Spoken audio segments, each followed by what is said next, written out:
This is 25 to Life with Uncle Yashua. Rolling down 109 in a truck. On my ride, I feel alive, that's what's up. Look to my right and it's a ride rolling up. It's Lucci telling me tonight we in the club. He got the 24 road Escalade. He got the Lamborghini doors like they blades. His hammers ring cause that's how he was raised. His palace mob and tonight we get Listen, I'm from the ghetto, the slums, the rats, the roaches, the bums. This is 25 to Life with Uncle Yashua. Let's go. Welcome to 25 to Life with Uncle Yashua. We back again. Now, this story here, I'm telling the story for my man Gino. Yo, Gino, this one for you, King. You told me to come back, tell some of them Strong Island street stories. We got one here on deck. I just did a Z Black story on another big channel, right? It got about 20,000 views now in like 1 or 2 days, right? But the brother chopped it up so bad, he mangled it, right? Like, it's horrible. So what I'm gonna do, I'm gonna try to grab as much as I can, and I'm gonna put it on this channel. I told the official Z Black, the legend Z Black story official, but the brother chopped it all up. It was an hour-long video. He chopped it down to 38 minutes, dude. Took all the context, made the story sound like it wasn't even real, like crazy. So I got that coming for y'all. I'm gonna put that on here. All right. Now I got you, Gino. Let's go. This is official story. All right. Now, before I start this video, I want to apologize first for saying the N-word so much. But that's how I talked back in the early 90s. And I gotta keep the story official and true to form. Whenever I tell a story, I go back in time to there. So I have to speak the way I spoke to keep it 110. But I apologize off top for saying the N-word so much. All right, let's go. 25 to Life. This is official story. All right, now, this is the time, guys. It's Vic season going on. This is what we called it back then, Vic season, because they were stick-up kids, victimized, Vic season. The stick-up kids was on. This was that same time when I told the story about the phone booth, when the stick-up kids caught me at the phone booth. Remember that? When I was dumping? And this is the same time that, remember L, the story I told when L was walking and it was foggy and he was in the middle of the street and he had that big stick? That story, this is the same time. This is the same time. We called it Vic season. It was so on and foggy and on every night that I was at war with the stick-up kids. All right, this is that time. It was we even wrote a song about that time. I said it was a nightmare on Elm Street and Freddie was smoking blings. What that means was Elm Street was the name of the street that I'm about to tell y'all about. It's called Elm Street. It's right up the street from Parkside Projects, leads into the dead end. So my block that I was hustling on our own was Elm Street. So the song said it was a nightmare on Elm Street and Freddy Krueger was smoking blings. It was a nightmare on Elm Street and Freddie was smoking crack. You heard? It was a nightmare on Elm Street and Freddie was smoking blings. Beetlejuice bounced bit from Clive to Stephen King. So I was saying around like all the horror stories, the horror. So Beetlejuice passed a blunt from Clive Barker to Stephen King. Those are the dudes who make the scary movies, horror movies. All right. So that's what we was talking about. So it was a nightmare out there. All right, now let's go. So this is the same time. Now listen clearly. This is after the time. So you got to watch the video if you haven't. The video of the stick-up kids caught me at the phone booth. This is after they caught me at the phone booth, right? So now it's on. Remember that story after the phone booth, right? So I was like, yo, if I ain't sleeping again. They're not going to catch me because they could have wet me. They could have killed me at the phone booth, right? So I'm like, nah, it's on. So now I think this is probably after the thing when L was walking with the big stick and it was foggy that night. So here we go. Now, I come from Queens. I park on my block. If y'all know, I don't think I even told that story about how I used to set up my block. That's coming in another one. So I used to park my car a couple of blocks over in the desert area. We call this part of Hempstead. I'm from Hempstead, Strong Island, Parkside Projects on the hills. That's the story I'm talking about. So there's a part on Hempstead called the desert. That's where Prodigy from Mobb Deep used to hang out. That's where his boys was from. That's where Money No and Dirty Harry. He talk about them in the book. If you listen to Prodigy book, if you got his book or you listen to a Prodigy from Mobb Deep, he talk about Dirty Harry and Money No, and he also say the desert. So the desert is close to Parkside. The desert is where that store, Nancy's store, that in the story where L robbed the store and the little kid said, "We know you. It was LL. It was LL." That's that store. That's the desert. That store was on the desert. right? So I used to park my car on the desert, and then I had a breakdown bike that you unfold it, right? You unfold it. I bought this specially, and I have an all black boots, black hoodie, black coat, everything all black. So a black breakdown bike. So I pop my trunk, take the bike out, open it up, put it together, lock the trunk, lock the car, and then I would ride to the projects so that if anything ever happened, my car's far away from my spot. So they couldn't they couldn't get my car if something happened to me, right? I was very smart, always smart, but not smart enough not to know not to hustle. It is what it is. It's just a product of our environment. All right, so let's go. So I parked the whip, right? Broke down the bike, right? So when I got out the car, I break down the bike, and I get on the bike and I start to ride, and I'm like, it's foggy again. For some reason, during this time, it was like foggy every night. I mean, thick fog where you can't really see in front of you. This fog wasn't as thick as it was when LL was walking with the big stick and he couldn't even see him. It wasn't that thick, but it was foggy, right? And when it's foggy, now remember, it's 12. My block was I would get there at 12 a.m. because I was living in Queens. I think was I living on Farmers? I think I was living on Farmers. Right, Farmers in Linden. Shout out to Queens. So yeah, I think I was living on Farmers in Linden. So I get to my block at 12 a.m. until 6 a.m. So I get there at 12 a.m. I get to Parkside and Hempstead. I drive from Queens to Hempstead at 12 a.m. And then by the time 6 a.m. when the sun start to break, that's when I leave. All right, those are my hours. That's my street. It's Nightmare on Elm Street hours. Facts. I had put it in. I had put in some work. I'm gonna tell y'all another story. I put in a lot of work to get those hours, and I wasn't allowing nobody to come and hustle on that block at that time. And it was on. I got some stories coming. There's some real stories coming official. Everybody who know. If you wasn't there, I ain't talking about you. You wasn't there. If you wasn't there, if you don't know about this, you wasn't there. You was probably somewhere else, hustling somewhere else in another town or city or something, or using another block. You wasn't there. So we ain't don't take nothing personal. You wasn't there. If you was there, you know what I'm talking about. It was only 2 or 3 dudes at the shacks that was out that night. I forgot the other dude that was at the shacks, the tall dude, Brad. I think that's his name. He dead.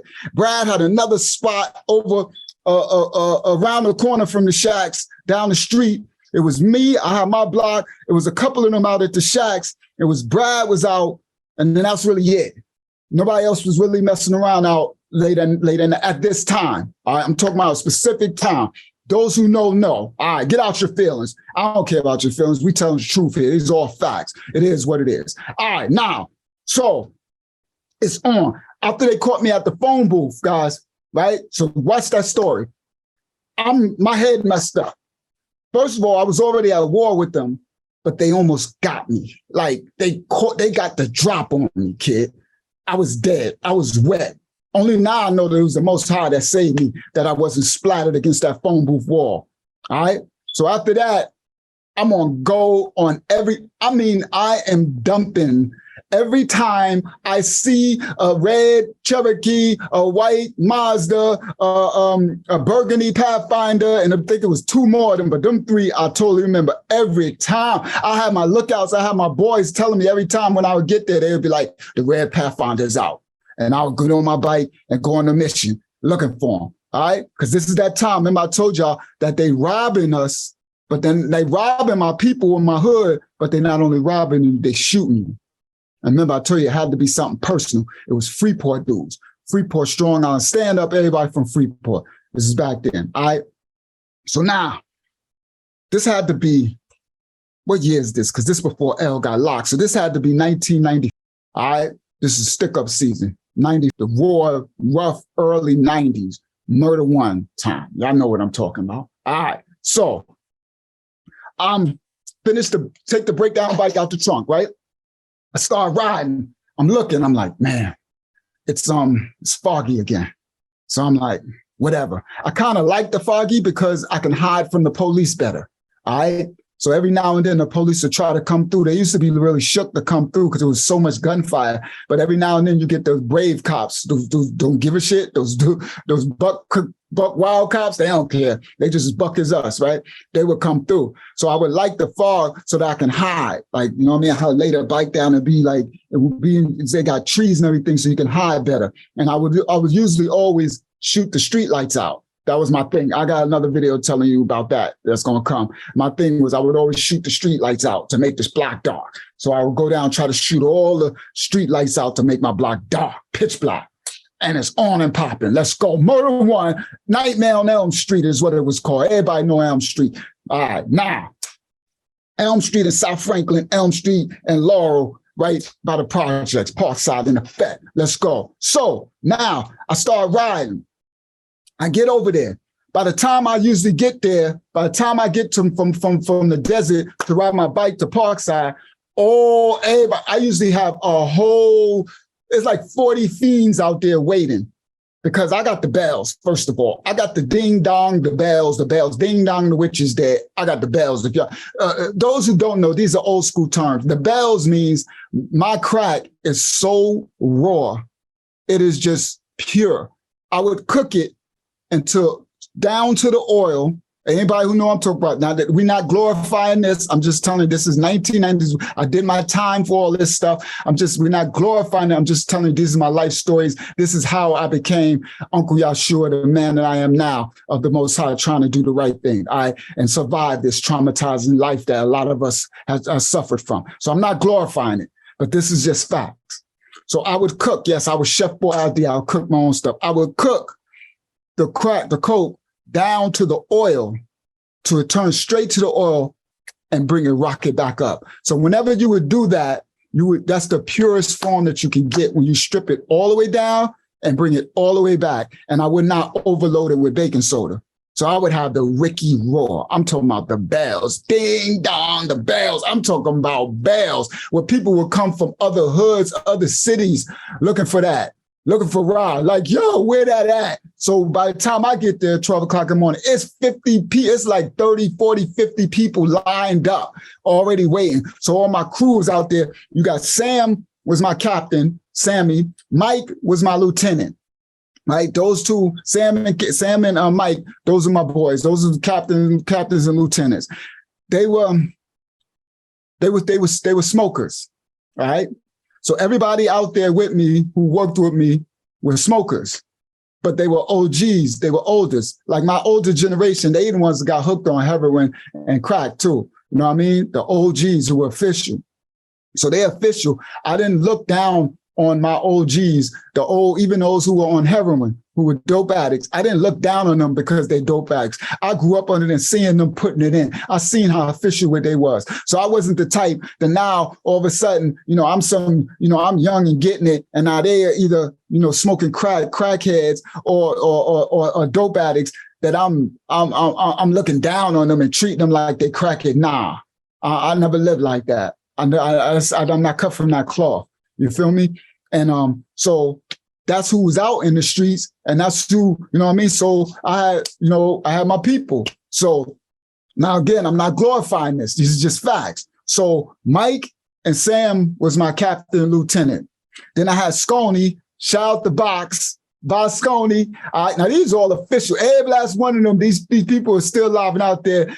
Anybody that's still out there, Hempstead, tell them, these people I name it, tell them to tell you this story. They was there. They'll tell you facts. So Sconey, and then we had Leon. It was a lot of them. And then we had Crazy Crackhead Michelle from around the corner. Wait till I tell the story of Michelle. Michelle saved my life. Crazy Crackhead Michelle saved my life. Shout out to Shelly Shell. I hope she's still alive. I hope she's clean or whatever. Shelly Shell saved my life. All right, I've got that story coming. So it's popping. I'm talking about, I got my block, Elm Street is popping. I'm talking about by the time I get there, by the time I bounce, I'm probably gonna make about 4,000. All right, straight cheese. All right. Now I did all my time for it. So this is past tense stuff. I did my time for this. All right. So I served my sentence. So we popping. Everybody waiting. So I get there. So by the time I pull up, I can see the corner. So the corner of Elm and Laurel, right? That's the projects is right across the street. So it's the corner right here and the project is across the street. And if you go, so let's say this is the corner of Elm, right? And the street goes this way. That's Elm. And then Laurel goes this way, right? And the projects is sitting right here. So I'm on Elm and I'll be up and down this street. That's my street. Now, if I take this, right, the corner of Elm, if I go this way, right here is the next corner. That's Maple. That's where the phone booth is, where they almost caught me. That's when remember they were shooting and try to wet me at the phone booth. Watch that, the stick up kids, watch that video so you can have context. So that now you got an idea. So when I ride back from the phone booth, brick step, I ride back, that's the corner of Elm, my block, where I'm hustling. And then the projects is right here, right? So I'm coming from this way, my bike, because the desert, that hood is over here, right? And so I'm riding my bike. I'm coming from this way to get to my corner, right? So now I get to my corner. By the time I was calling up, I could see it's lit up from the street. Like I could see 30, 40 people out there, right? I'm like, oh, it's lit up. So they like, yo, I know Bosconi usually the first one come running up to my bike. Yo, hit me off, hit me off. I got mad because they making money. You know what I mean? They killing them. You know what I mean? And plus, they get hot, so it's party time. Like when no disrespect, but when I had the streets out there, it was so popping. Like it was like everyone was taken care of. Everyone was happy. I wasn't allowed people to, be disrespecting the crack kids and doing all this stuff. Everybody was eating. They used to be dancing in the street. It used to be crazy. So it was crazy. They used to be happy. The hood was happy. Fact. I mean, the late night, see, it's a different, y'all got to understand this. I'm sorry that I'm taking this long, but the context, I got to get you to understand what was really happening. Understand? This was the early 90s. This was like 93, 94, all right? This is like the early 90s. Crack is at its apex. This is the nightmare zombie land. Zombies. I'm talking about crack tore our hoods up worldwide. I mean, I don't know if it was worldwide, but I know New York and I know United States was tore up. I don't know what other states was tore up like that in the 90s, but New York was tore up. It was a graveyard in every hood, right? So what I'm saying is a lot of the hoods would be starving because a lot of the crack dealers used to treat the crackheads like crackheads, right? They used to beat them up, especially in my head. They used to beat them up. They used to steal, rob them, kick them, like, get out of here, take their money. And then to me, it made no sense because that's who's supplying. That's your customers. Like that's like you got a store. Listen, it's like you got a delicatessen, and as your customers come in, you treat them bad and kick them out. No, like that's who paying your bills, dude. And plus, to me, guys, listen clearly. They were people. Those are my people. Yeah, they got a drug problem. Yeah, but that don't make me look at them as less than people. Like, I'm not going to treat them like crap, dude. I just couldn't do it. I'm not built like that. And I didn't see them like that. I just seen them as my people that are messed up. You know what I mean? They just messed up. They got a bad habit and it just is what it is. So that love and respect I have for them is the same love and respect they have for me. That's why I never got snitched on. Never. I never got set up by no fiends. Now, I did get set up. That story is going to come, but it wasn't no crackhead. It was a whole so-called blood member, a whole so-called New York blood member set me up. Facts. That story's coming. Gino, tune in. That story coming, King. All right, now listen. I don't treat them like that. They never turned me in. They never set me up. They always looked out for me because I looked out for them. Facts. If they ain't had no money, listen to this. They ain't had no money. It's 3 o'clock in the morning, 4 o'clock in the morning, 5 o'clock in the morning. They've been spending all night, hustling, bringing money all night. Then they come up, they fiend it. They know I'm about to bounce, right? Because I bounce at 6. And they come up. It could be a girl, a female, a woman, or whatever. And they come up and they like, yo, Rob, I don't got nothing, Rob. Could you please bless me with something, Rob? I ain't got no more money, Rob. I spent everything I can all night. I did all, you know how I've been knowing how to do? Here, yo, Mike, come in. Yeah, hit him off. All right, you good. Yo, I swear, Rob, I love you. I'll take care of you tomorrow. Nah, you good, you good. I'll give it to you tomorrow. I'm gonna have it for you tomorrow. Nah, you good, man. I don't need it. You good. I love you, Rob.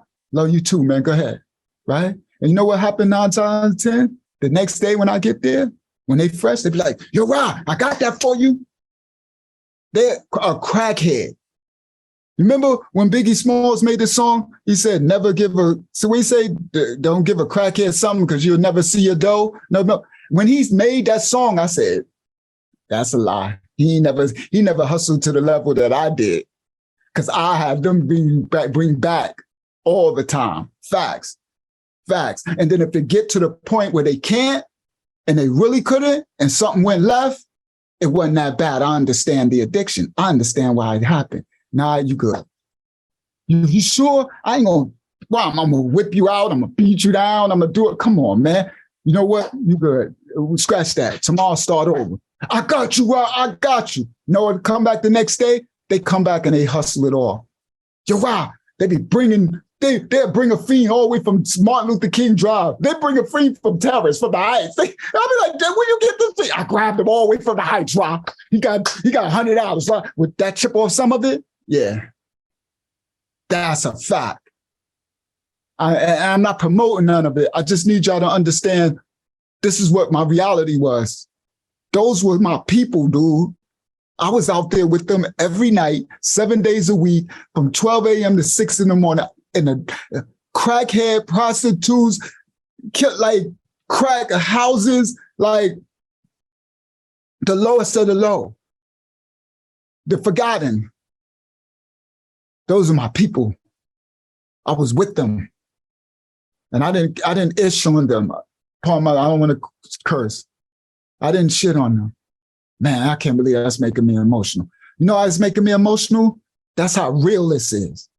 See, I'm not saying other people be telling fake stories, but my stories are so real that they touch my own heart because I remember I go back to that time when it was, and it wasn't okay. Like my people were poisoned. Like they put that stuff into the streets to destroy my people, and I had to watch them be destroyed.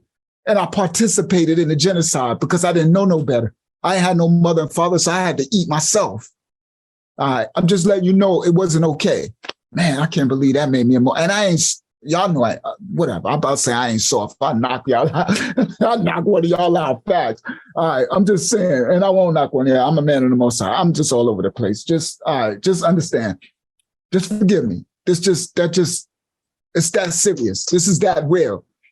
All right, now let's continue. And I'm gonna leave this in. If y'all just looking for content, y'all just want to see stuff, like my man, the channel I just did, he just wanted a booty bandit story. I'm like, dude, there's more to it than that. I got context to this. He took all the context out and destroyed the story. You feel me? All right, I'm a context king. Context is key to it. This is a channel about substance. It ain't just about, oh, I was in jail and they stabbed this nigga, he stabbed me in the booty. Like, come on, dude. You get that all day. This is substance here. It's a real channel. Facts. Ain't no made up stories here. You can't make up a story that touch you like that. You heard? Now, let's go. So I remember I pull up. I think Sconey came first. Like, yo, it's popping. It's popping, right? They all happy. The streets was happy. They were lit up because I would take care. That's what I was talking about. I would take care of everybody. Like everybody was paid. They was happy. I remember when Sconey told me, he was like, Ra, I hope nothing ever happened to you, Ra. Because he been out there smoking. He's like, I ain't never seen us these streets like this, Ra. You take care of everybody. He's like, man, when you leave, everybody dancing, everybody happy, and they go home, they come back the next day. You know what I mean? And that's crazy. It's sad to say, right? That's crazy. Like, what happened to our people? Okay, sorry, I'm digressing. I'm not about to digress back into that again. All right, now, so they happen. Streets is popping. My hood, my block popping by the time I get there. So now, I remember, so usually Sconey be the first one, either Sconey or Leon be the first ones that will run up to me, right? And so I'd be like, all right. So I'd be like, all right. So I take my stuff out. I give Sconey a little bit of, I give him a little bit of stuff here. I give him like 10 joints, right? I was selling in vials, right? Crack vials like this. So I give him like 10 joints. I can't give Sconey too much or Leon too much because they really smoking. So if you give them too much, they might mess it up. You know what I mean? So I can't give them too much. So I give him like 10 and let him go do his thing and come back, right? So then, but Mike and Leon, Mike and Sammy, I give them a whole a package, right? So Mike, so I took care of Leon, I took care of Sconey, I took care of whoever else. Some of the other ones who would linger around, I would give them 1 or 2 to go try to hustle, because they'll try to sell it for more and come back. You know, they trying to get themselves started. You know what I mean? So I hit them off, here, take that, go do something. You know what I mean? So then by the time, so once I take care of all them, because they come running up to the bike, I take care of all them, then Mike and Sammy come up. So I hit Mike up. I'm like, here, give him his whole package. Give Sammy his whole package. Once I give them theirs, they gonna go to their house, whatever's divvied up, then they come out. They probably gonna go smoke, because that's what everybody would do. So once I first get there, listen, this is just true story. Once I first get there, and then I hit everybody off, they take care of all, because there's already a crowd waiting for me at this time. By the time I get, they waiting, because they know 12 o'clock I'm coming with the bells, ding dong, the bells is here, right? So they waiting. So what they would do, everybody would take care of all the crowd that's there, right? Then the crowd would go, once you give it to them, everybody going to the crack houses to smoke. They're going to the spot, everybody going to smoke, right? This is the first round. This is how it works. They all going to smoke. So then I would hit Mike and Pooch off, and Sammy, whose name was Pooch too. So I'll hit Mike and Pooch off, and then they would go, right? So then they would go. So what happens was, once I hit everybody off, everybody go, but everybody goes for a little while, because they all going to smoke first. That's just what it was. So by the time everybody leaves, it's really like empty out there. It's only me on the corner. And then if L might come from walking somewhere like, yo, Raw, hit me off, because he want to pack it so he could go hustle, right? Or whoever else, any other young hustlers like L that want to come and buy off me. Now I'll give them extra for what they buying, so they can go make some money over at the shacks on any other part, right? So, and then some of the scragglers around who I won't put nothing in their hand, because you can't trust them. I won't put nothing in their hand, because them niggas will not come back. The crackhead. So they'll stay around just to try to catch a sale. They'll try to go up the street and pull a sale to me, so I can get the sale and then give them something, so they can go and get high too, right?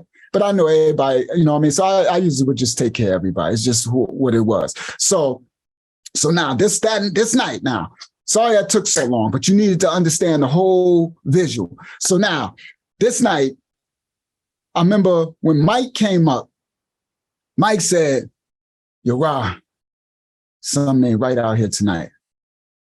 So I said, what? He said, it don't feel right out here tonight, Ra.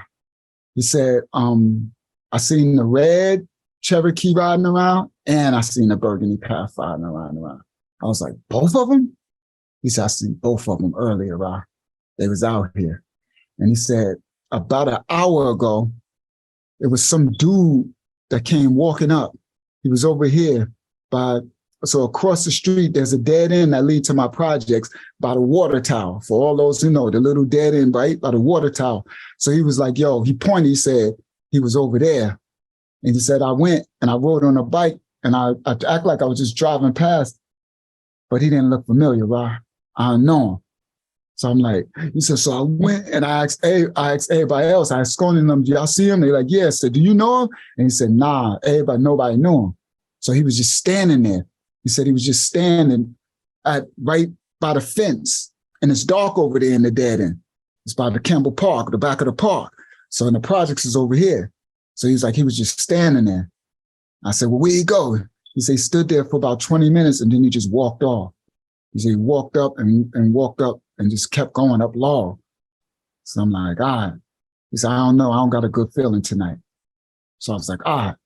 He's like, all right, I'll be right back. Just be careful, Rob. I said, all right. So bam. So what I would do, so once Mike and them go, so everybody go. They go into all the little crack houses, or they go to their house, everybody going to smoke the first round. And then, this is the funny thing, after everybody smoke, then they all come back out, and then the streets is crazy. They all like, they all wired. Once they get their hits, they all like, it's on. They ready to hustle and get their money. So all the streets get crowded again. So what I do, after Mike said that and he left, what I usually do is I get on my bike and I ride down Laurel past the brick step, the phone booth, and I go to Michelle's house, Shelly Shell. So I go to Michelle, let Michelle know I'm here. If she was not on the block, usually sometimes she don't be there. Shelly Shell, my girl, right? So Shelly Shell, I'll be like, yo, Shell, I'm here, right? And, you know, so I hit Michelle off, let her know I'm here, because Shell, a hustler, she got all of the crack prostitutes. Shell is the lead, you know, she running all the crack prostitutes. So I'm like, yo, Shelly, I'm here, right? So I did that. I rode, I went to Shell, hit Shelly off, let her know I'm here and everything. So then by the time I rode back, everybody was back out. Okay, now, everybody back out. Now it's foggy again. So I pull up to the corner, bang. So Mike, I'm like, you ready? He's like, yeah, you ready? He's like, yo, it's a lot of money out here tonight. It's mad money. It's like, so I was like, all right. So what we would do, this is the corner, we would go into the middle of the block. And in the middle of Elm Street, there was these two houses, right? And one of them was abandoned. And there's you cut through the backyard, and then there's woods behind it, and you could be on the other side on Maple Street, but it's a lot of thick woods. I'm not raccoons and everything, stray dogs in there. You don't want to be in there without a gun. Niggas were scared to walk through there, especially at night. You do not want to walk through there. So what I would do is we would go in the street, and I would park in between the abandoned house and the other house and the entrance that lead into the woods. And so what I would do is the street is here, right? And this is a sidewalk, that's a sidewalk, other houses over here. So it'd be two houses here in the woods. And what I would do, I would back up a little bit to like the entrance of the house from the sidewalk, right? And it's away from the street light. I would back up, and then I would lay the bike down this way. And then I would sit on the bike frame like a chair, right? And so everybody else, Mike and them, everybody else got bikes. I made sure everybody got bikes. So we ride, and right, and we would lay the bikes down, and we would sit, right, and we would sit, and then we would sit down. So that's my like home base. So they would walk. So I would sit there, and they would get up and walk and go up to South Franklin. They would go everywhere, and they would go to grab to round up the fiends. Right? To go get the monies from the corners and people coming from everywhere in the cars and stuff. They would get the money. And then the people who know I'm there, they would know I'm there. They know where I'm at, and they'll come up. That's why that was that time. Remember the time I said L was walking up the street, and he had the big stick, and it was foggy, and he said, yo, Ra, he was looking for me. Somebody said, yo, Ra, somebody coming up the street. So I'm like, what? It's like, yeah, man, I see a figure, because they came riding up. It's like, I seen a figure, because you can't see in front of you. It's that foggy. It's like, I seen a figure walk. He's in the middle of the street. So I'm thinking it's the stick-up kids coming, right? So I'm strapping up. I'm pulling up the thing. I'm uncocking. I'm like, oh, I'm about to blast these niggas. They think they're coming, right? I said, they think they're coming. I'm about to get these niggas. So I was like, all right. So I went to the side, and I was like, okay, I'm gonna go. I went to because I'll be back in a little in the bushes. I went up to the sidewalk, and I was like, okay, I'm gonna lay right here. And he said, they in the middle of the street. I know it's the stick-up niggas, because they're the only ones that'll be out. Everybody else scared, right? So all of a sudden, we sitting there laying, and I'm like, as soon as I see this nigga, I'm blasting them, whoever they are. And I know they got more. They probably on the other sidewalks walking up, because they tried to catch me before. That story coming if I ain't do it already. All right, so I'm like this. All of a sudden, we quiet. Everybody quiet. They scared. Mike and them is all in the bushes. They scared, right? So I'm right here. I'm just waiting. All of a sudden, I hear, yo, Raw!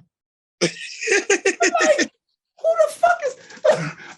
Pardon my language. I'm like, who the fuck is that? Pardon my language, guys. Y'all know I'm a minister, man of y'all, but I'm gonna keep it real. So pardon my cursing. Pardon me, y'all. So I keep it authentic. So I'm like, yo, who the F is that, right?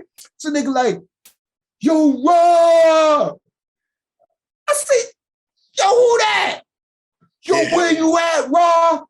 I'm like, yo, who the hell is that? It's LG. I need that re-up, Ra's mad money out here, Ra. These niggas scared, Ra. I'm getting these niggas scared, Ra. I'm getting this money. Where you at, King? I said, only L. I said, yo, L, I'm right here, son. You're like, where, Ra? I can't see nothing. Listen, guys. So the nigga walking, right? So he get to a street light, so you can see through the street light on the street. All I see, this nigga got a big stick. This nigga walking with a big walking tall stick. This nigga walking. I said, yo, Al, what you doing? I got a stick, bro. I ain't got no ratchet. I'm going to bust these niggas in the head. Crush him, bro. I'm going to crush him. You know it. I'm going to crush him. And then the people who know I'm there, they would know I'm there. They know where I'm at, and they'll come up. That's why that was that time. Remember the time I said L was walking up the street? And he had the big stick and it was foggy. And he said, yo, Rod, he was looking for me. He was looking for me because he know that's where I sit, but it was so foggy he couldn't see me. And that's why I said, hey, I'm right here, right? Okay, so this is that time. So now I'm sitting there. Now it's about 2:00 in the morning, right? Time went past, right? So what I usually do is I usually smoke a blunt. Now this is key. When I park the bike, after I get back from Shell, I park, everybody set up, everybody got their packages, the business is open, the store is open, right? So what I usually do is sit down, and then I'll usually have a blunt that I brought with me. And I crack the blunt, right? And I'll roll a L, right? And then I'll smoke. The reason why I would always smoke a blunt is because the weed would get me paranoid. The weed would have me really on point. With the weed, I'm like this. I'm like, anything that twitch, anything, I ain't trusting nothing when I'm high. Like I am on 1,000 alert. I'm mad power. Not power where you scared, but power where I am on point. I'm talking about I could see through walls like facts. It's that serious. Now, when I don't smoke, I'm boo-boo the fool. And what I mean by that, I am not scared. Like I do stupid stuff. Like I do fearless, stupid stuff that I would not have done if I would have smoked weed. There's no way if I would have smoked that blunt, I would have did this dumb stuff, right? And every time I got knocked, it's because I wasn't high. Because I'm just stupid. I don't care. I'm just doing stupid stuff, right? So that's why that was the first thing I would always do. All right, so bang, I did it. Smoke my L, have to always smoke. That story is going to come in handy another time while I'm telling that. So this is part one of a series. We're going to make this a series because it's a whole season of this stuff that I got to tell y'all about. And it all connects. So remember that. That's going to come in handy a lot later. You're going to be like, wow. So anyway, I smoked the L, right? So once I smoked the L, now I'm on everything. I can see everybody who move. I could smell people coming up the street. Facts, right? So then, whatever. So then Mike come back. And he riding up the street and he pull over to the thing. He let the bike down and I could just feel his energy. He's like, yo, Rob. I'm like, what? He said, I told you tonight ain't right. I'm like, what? He said, you remember that dude I said that I saw? He back. I'm like, what? He back, Rob. Where? He back over there in the dead end, by the water tower. By the gate. I said, what are you doing there? He's just standing there, bro. He's like, I'm scared, right? Facts. And Mike ain't no punk. Mike is a big jail dude. He get big, but right now he's smoked out, but he ain't no punk. Mike said, I'm scared, bro. And I could tell. And what y'all don't know is, guys, it's been up. Remember, I've been at war. I'm talking about this is killing season. This ain't no make-up stories. This is real life. Everybody talk all that tough stuff.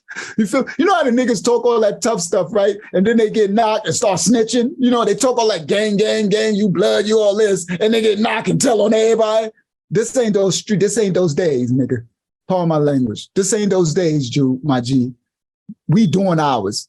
It's official. Kill it, be killed. No snitching season. None of that. It's official. Mike saying he's scared is some true stuff. It ain't no punk stuff. Mike, like, I'm scared. When he said that and the way he's looking at me, I was like, all right, it's on. So I said, all right. I said, stay here. I said, grab your bike. Pull it back. I said, pull it back. I said, I'll be right back. So now I'm about to go see who this nigga is. So I jump on the bike. So I'm riding down up Elm to go up to Laurel. So I'm riding down. So when I get to the corner, I can see, because in the dead end, there's no street light. So it's dark, right? And he by the fence, by the what's the name? By the water tower, HEMPSTEAD water tower. So I'm like, so I could see he got on all black. So when I get to the corner, I could see him standing there. So I stopped. Now it's a street light on the corner. That's where Mighty K house is. The corner of Elm is Mighty K house, right? And Mighty K grandma just be like, get out, stop all that gunshot. She's like, I'm gonna call the cops on y'all. Y'all keep that gunshot up. So I was trying to keep the gunshot silent because, you know, Mighty K mom's is his grandma's is well respected. She had the gambling spot, right? Where the old timers be gambling and stuff, right? But we be out there 2, 3 in the morning, right? So anyway, the corner house is Mighty K house. And it's a street light on the corner. And at this time, Mighty K is he's young. He's probably like 12, 11 years old, something like that, 10. He's young. So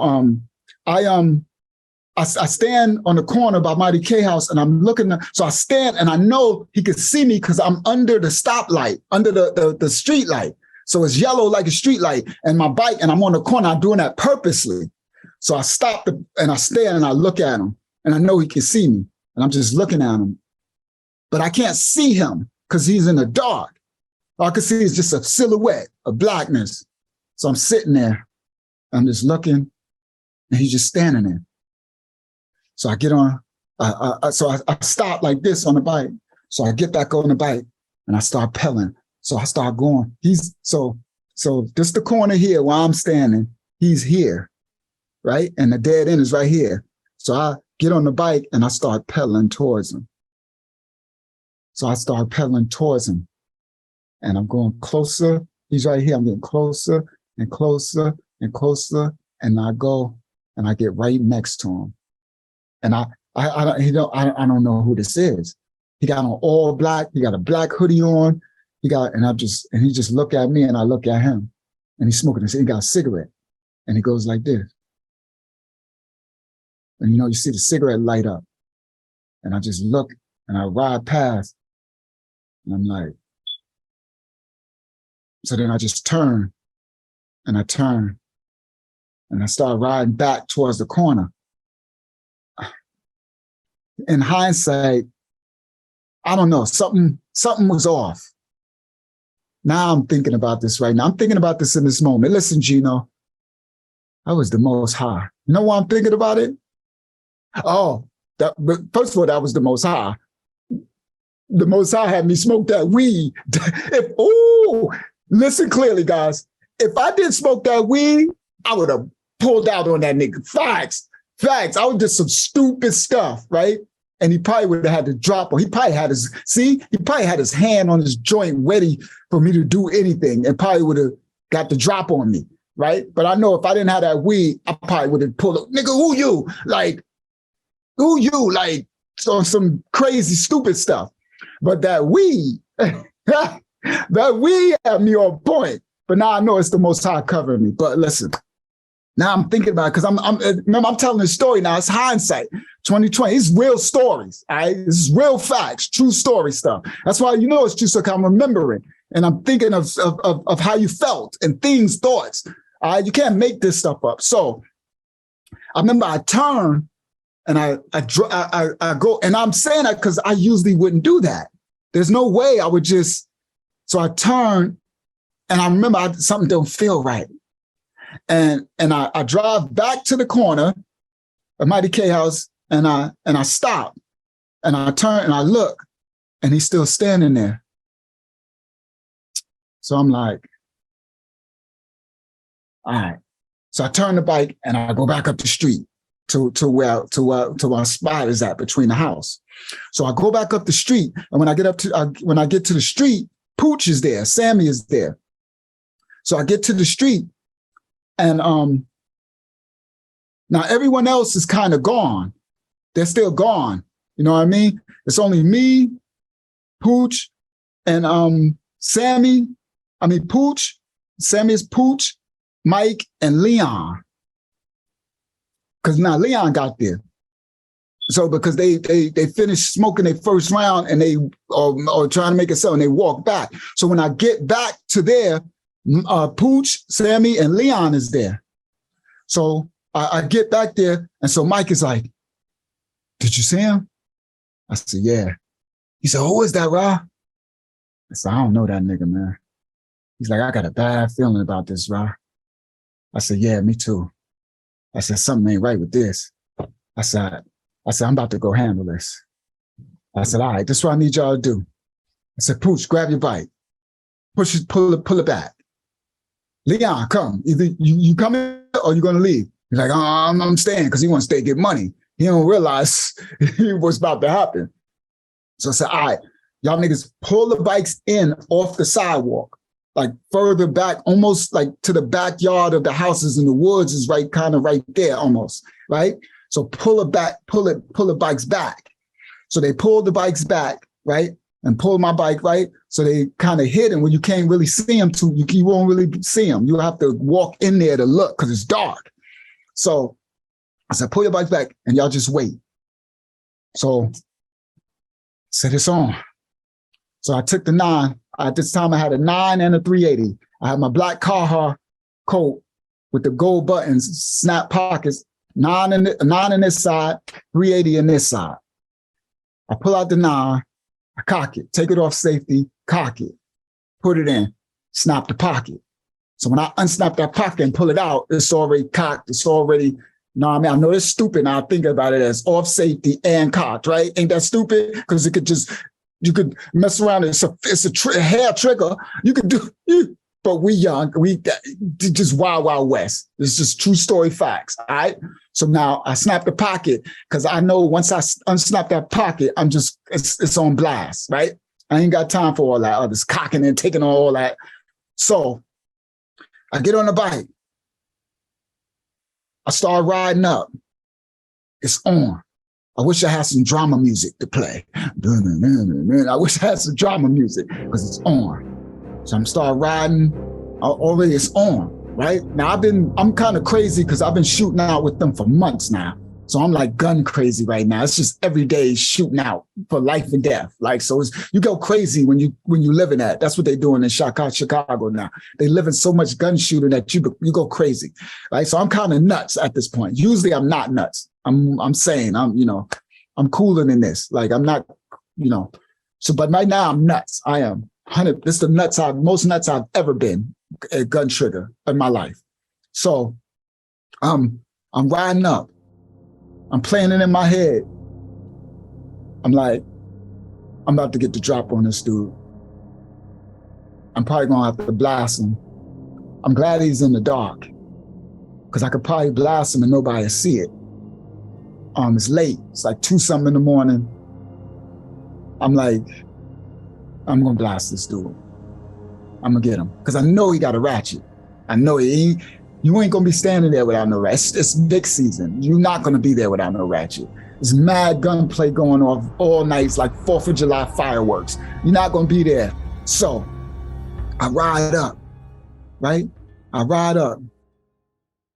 I get close to the corner, right by Mighty K backyard on Elm. I get close to the corner and my instincts, what I now know is the Ruach, the Holy Spirit, the Most High. But I'm gonna tell y'all now my instincts. My instincts said, no. So I dipped right into Mighty K backyard. It's a little entrance driveway. It's not, but it's grass. It's not even cement. And Mighty K, his corner, he got bushes on the corner that turn the corner. I used to hide behind those bushes from the police. That's why his grandmother said, you keep hiding in my yard, I'm gonna call the police. Stop hiding in my yard, right? So I pull the bike in. My instincts. And something ain't right.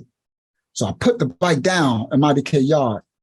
And I got on all black and I started walking through his yard. And I'm walking and I walk up and I bend down because I'm hiding behind the bushes. You can't see me. And I walk and I walk and I bend down and I look and I see the dude standing there. So I'm looking at him like, what is he doing? He's just standing there. And I sit there and I'm bent down behind the bushes and I'm just watching. And all of a sudden, he starts walking up towards the corner. So he walks to the corner. He's on the opposite corner. So it's 4 corners. This corner where I am, this corner, that corner, right? It's four sidewalks. Projects is here. The what's the name? Water Tower is here. It's the dead end. Mighty K house is here. Sister Brown house is here. I'm in Mighty K bushes, so he's in this corner right here. He walks up and stops on the corner. So I'm looking. He stops on the corner and he goes like this. And then I look and I see something. I see something like nickel plated. And it's big. It looked like a 4.5 Colt 45 long or something. It's huge, a cannon. And I'm like, so he's looking, and I look down and I could just see it in his own hand. It's big. I'm like, that thing is big, right? I'm like, ooh, that's big. It's pretty too, right? It's like chrome, shiny. It's like nickel plated. So I'm like, ooh, that thing is big. That's a cannon, right? I got a 9 and I got a 380. I don't care.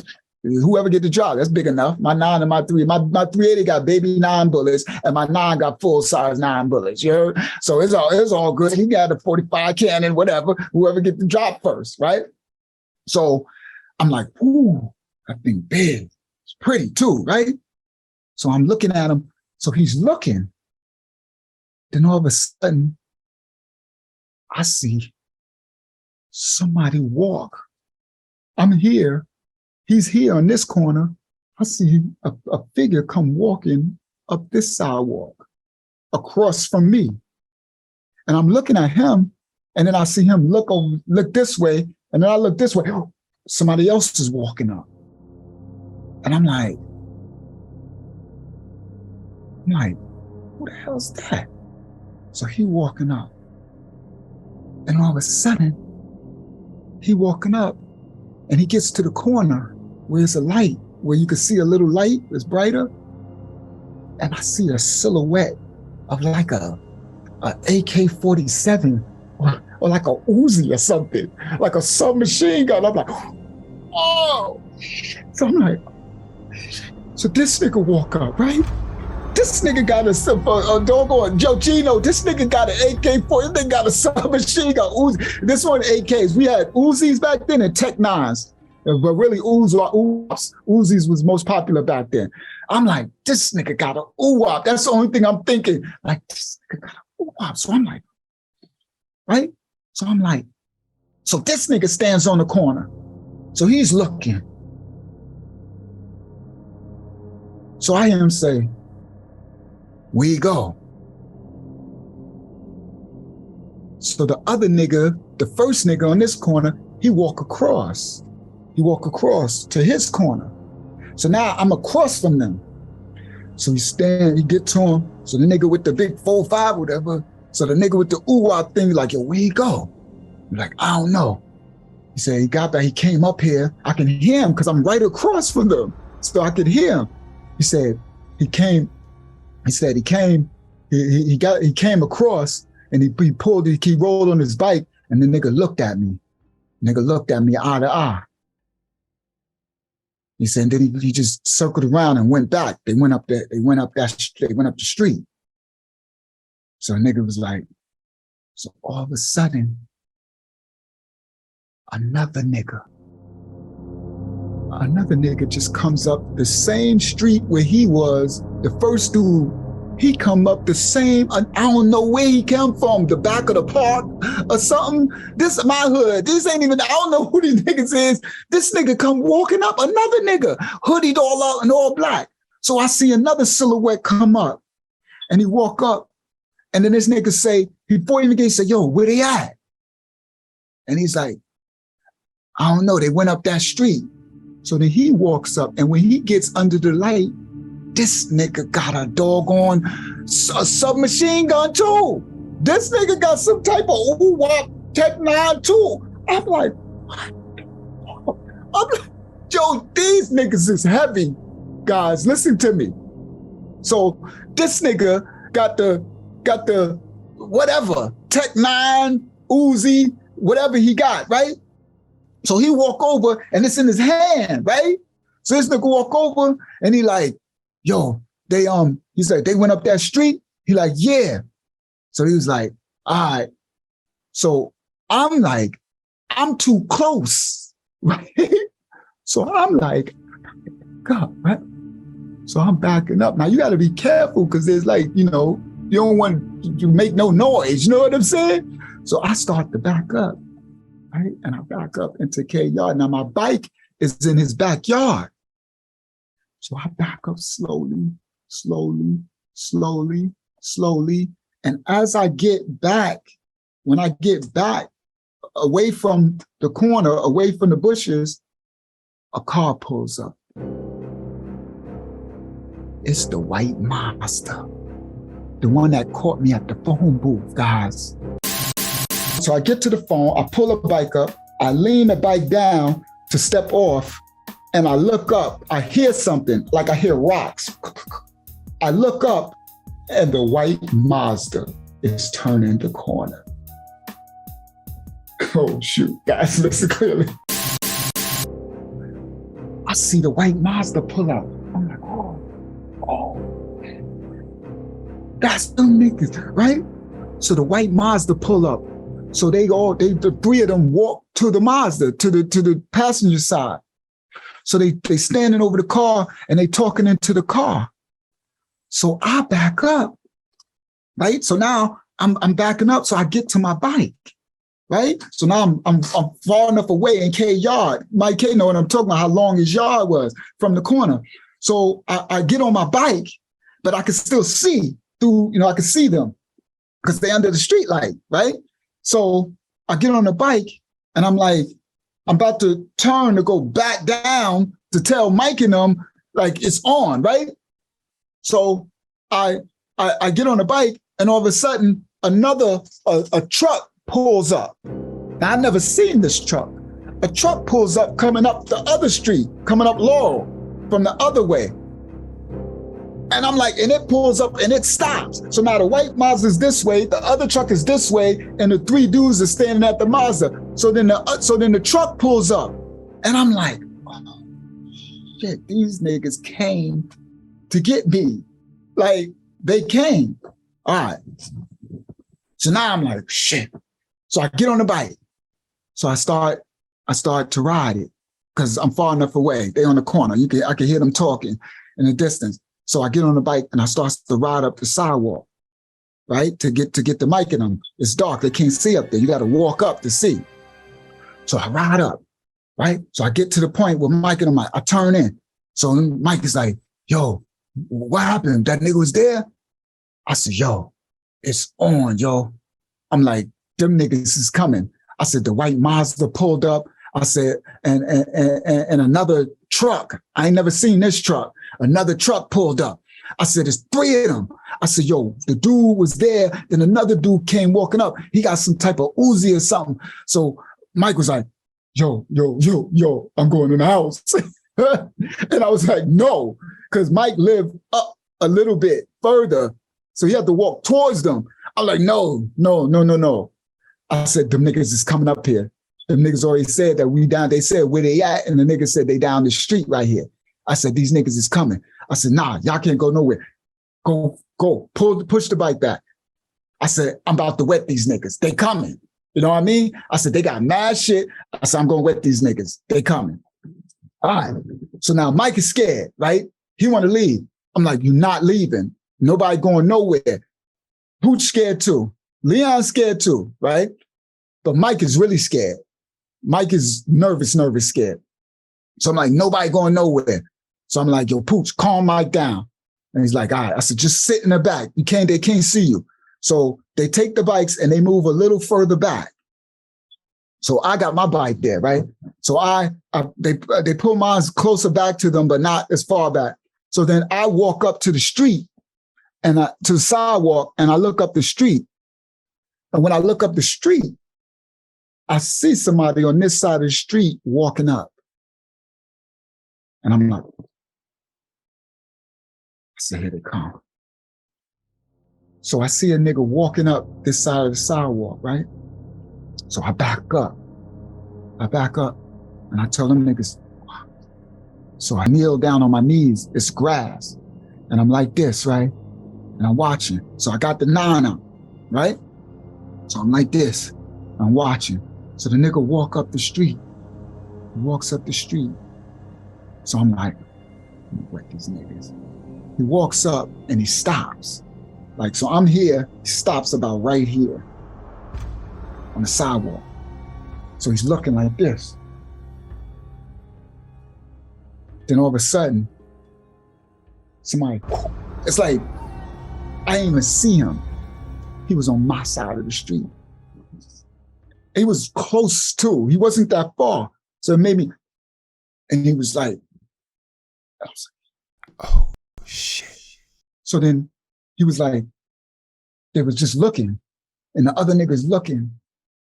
So he walked, the other dude on the other side, he walked out into the street, a little far from the street light, but you could see him. So he walked and he's looking. And then the third dude was on that same side of the street. He came up and he walked, but they got their joints up.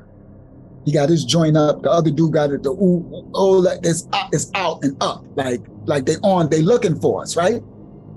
So I'm like this. Now I'm thinking, I have to think in the moment. I'm like, I gotta make sure I shoot them all fast. Okay, because they got something crazy. Like they got these submachine guns, they crazy, right? So I'm like, I gotta make sure I shoot them all fast to get them all, right? So the one that was on this side, he gets into the street, and the one that was on his side came, they both went to the street. And they're like, yo, where them niggas at? He's like, man, they out here. And so one of the dudes said, I don't like this shit. And I'm laughing on the inside, right? I'm like, you better not. I said, you shouldn't, because your ass about to be wet. Like, them niggas about to be wet, right? So he's like, I don't like this shit. Pardon my language. I just got to tell the story as it is. He's like, I don't like this shit. So then the other nigga that's on my side, he got a Uzi or something. He goes into the street and he like, yo. He said it kind of loud, like, yo. And when he say yo, I hear Mike and them behind me, like they made a noise. And I said, and I could see Mike trying to back up. And as he tries to back up, I'm like, stop. So I'm like, stop. So push grabbing myself. So Mike is scared to death, right? So then when the nigga said, yo, and then he looking around. And I'm like, then all of a sudden, the car pulls up, the truck I never seen. It pulls up and it stops right where the dude that was on the sidewalk by me and the other two dudes at. It stops. And when it stops, the doors open. Like 5 niggas get out. When the doors open, them niggas get out. All I see is everybody got submachine guns. Like my heart, them niggas got out and it was like, yo, where these niggas at? Oh, shit. Mike and them could see them. So when the niggas got out the car and they had all these submachine guns, all I know is I hear Mike, I hear behind me, like leaves crunch. And I look and Mike is trying to back up. I'm like, and he's trying to back up. And every time he back up, I hear, and I look. And them niggas, the only reason why they didn't hear it is because they were talking. The dude's like, yo, where the fuck they at? They was here. Them niggas out here somewhere. That's the only reason why they didn't hear the leaves. So all of a sudden, the nigga Mike, and I'm like, stop. And he's scared. And he back up again. They go crunch, crunch. I take my 9, I turn, I say, fucking kill you, Mike. Stop. He like, lay down. He just lay down. Put your fucking head down.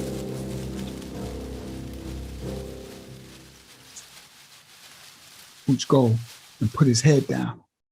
That's my boy. But we about to be dead, guys. Listen clearly. These niggas, listen clearly.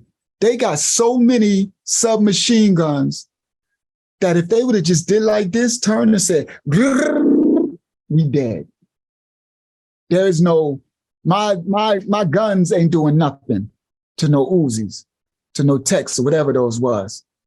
And they had 5 or 6 of them had them in their hands. If they would have just turned and said, we just dead. So I had no choice. I turned that gun on Mike.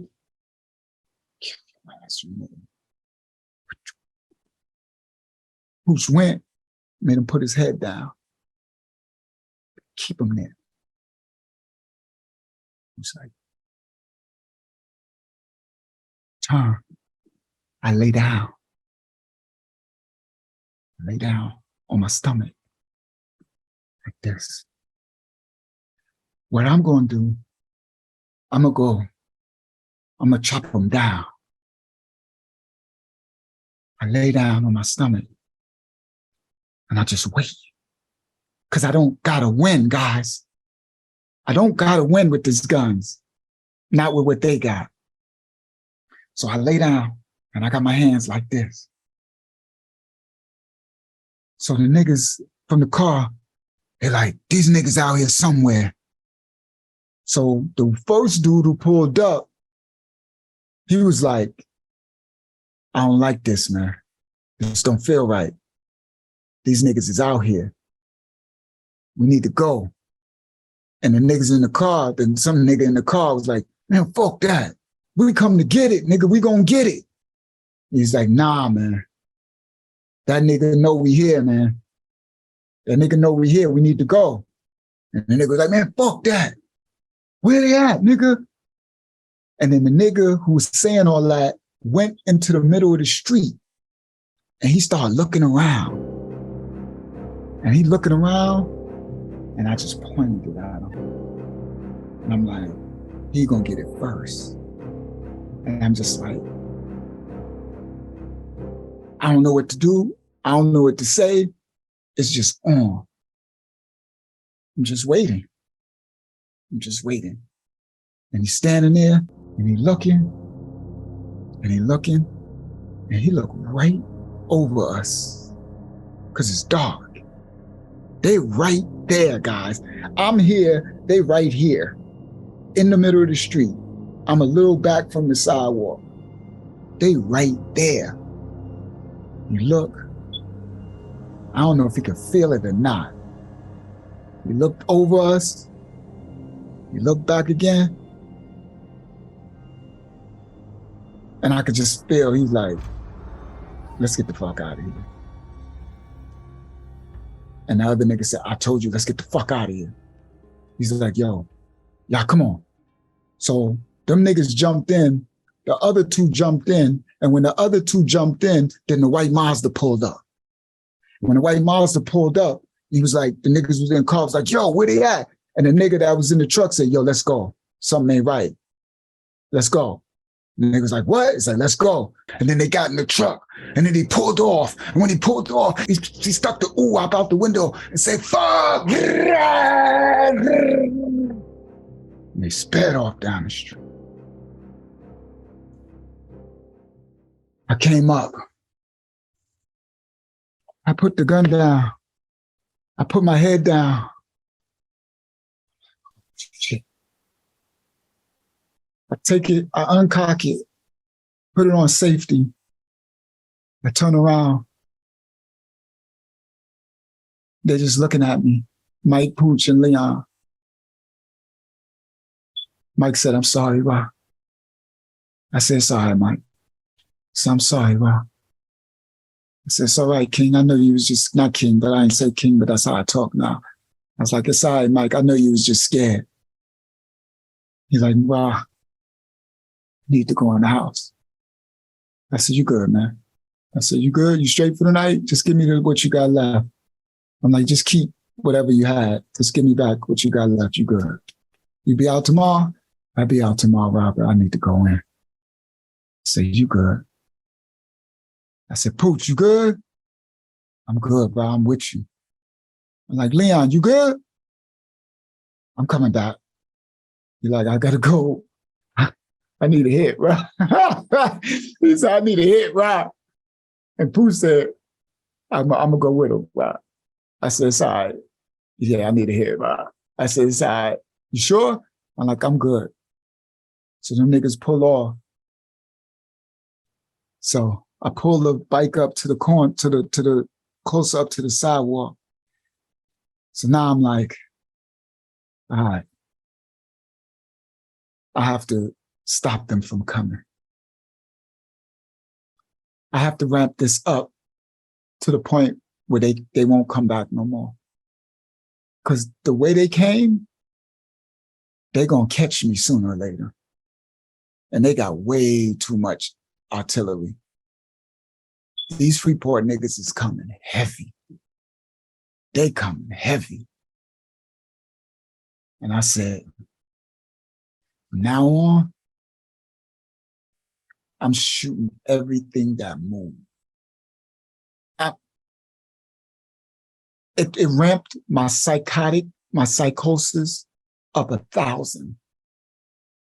That was way too close. It was way too close. I was dead. All they had to do was spray. And there's nothing I could do.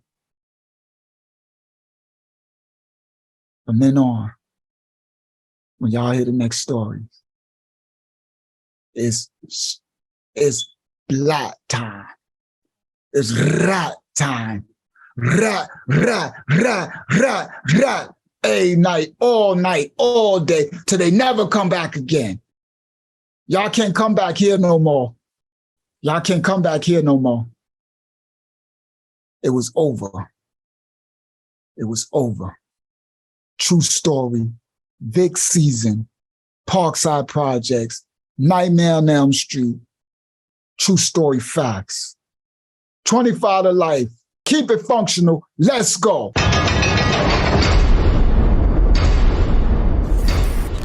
This is 25 to Life with Uncle Yashua.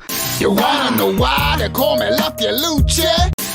This is a little story on 25 to Life with Uncle Yashua. Like and subscribe for more incredible stories every week. Police are on the scene of a triple homicide on Long Island. It happened overnight at a home in Hempstead. I'm from Hempstead, Parkside, the ghetto, the dog side, strong.